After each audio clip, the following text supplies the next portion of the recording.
ധനഹാകാരം 4-ാം തിങ്കൾ. മത്തായി എഴുതിയ സുവിശേഷം 9-ാം അധ്യായം 9 മുതൽ 13 വരെയുള്ള വാക്യങ്ങളുടെ വിശകലനം. മത്തായിയെ വിളിക്കുന്നു. മാർക്കോസിന്റെയും ലൂക്കായുടെയും സുവിശേഷത്തിൽ മത്തായിയുടെ പേര് ലേവി എന്നാണ് എഴുതപ്പെട്ടിരിക്കുന്നത്. എന്നാൽ 3 സുവിശേഷത്തിലും ചുങ്കം പിരിക്കുന്ന ഇടത്തിൽ നിന്നാണ് യേശു അവനെ വിളിക്കുന്നത്. വാണിജ്യ കേന്ദ്രമായ ഗലീലി ഹെറോദേസ് അന്തിപ്പാസിന് കയ്യിലേൽപ്പിക്കപ്പെട്ട പ്രദേശമായിരുന്നു.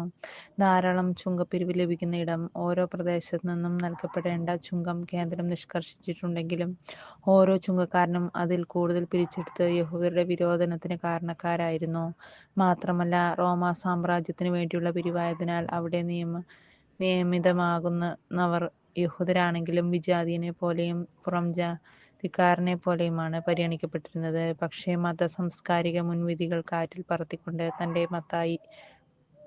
മത്തായിയെ തന്റെ ശിഷ്യഗണത്തിലേക്ക് യേശു ക്ഷണിച്ചു. അവൻ തിരഞ്ഞെടുക്കപ്പെട്ട 12 ശിഷ്യരും ഇതുപോലെ ആ സ്ഥാനത്തേക്ക് അന്നത്തെ നിലപാടനുസരിച്ച് അയോഗ്യരായിരുന്നു. മനുഷ്യന്റെ ബലഹീനതയെ ശക്തിയുള്ളതാക്കുന്നത് ദൈവമാണ് എന്ന് തെളിയിച്ചുകൊണ്ട് ദരിദ്രരും പാമരരും പാപികളും വിപ്ലവകാരികളും ഒക്കെ ആയിരുന്നു തന്റെ ദൈവരാജ്യ പ്രഘോഷണത്തിലേക്ക് അവൻ കൂടെ കൂട്ടിയത്. ഏറെ എതിർപ്പുകളും രക്തസാക്ഷിത്വവും മുന്നിൽ കണ്ടിട്ടും ധീരമായി അവർ യേശുവിന്റെ സുവിശേഷം പ്രസംഗിച്ചു. വാൾ കൊണ്ട് കഴുത്തറുക്കപ്പെട്ട് കൊണ്ടാണ് മത്തായി രക്തസാക്ഷിത്വ മകുടം ചൂടുന്നത്. ഇന്ന് രക്തസാക്ഷികളായ തിമോത്തിയോസിന്റെയും തീത്തോസിന്റെയും തിരുനാൾ തിരുസഭ സംയുക്തമായി കൊണ്ടാടുന്നു.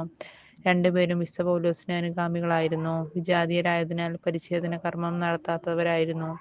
ലിസ്ട്രായിൽ പൗലോസിന്റെ ആദ്യത്തെ സുവിശേഷ വേലയിൽ നിന്ന് ക്രിസ്തുമതം സ്വീകരിച്ച കുടുംബത്തിലെ അംഗമായിരുന്നു തിമോത്തേസ്.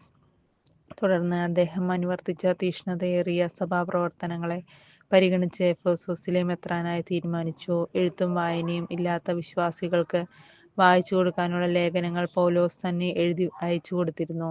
എഫെസോസ് സഭയ്ക്കും തിമോത്തിയോസിന്റെ പേരിലും അയക്കപ്പെട്ട ലേഖനങ്ങൾ ഇതിന് സാക്ഷ്യമാണല്ലോ. യോഹന്നാൻ എഴുതിയ വെളിപാട് 7 സഭകൾക്ക് എഴുതപ്പെട്ട പുസ്തകമാണല്ലോ.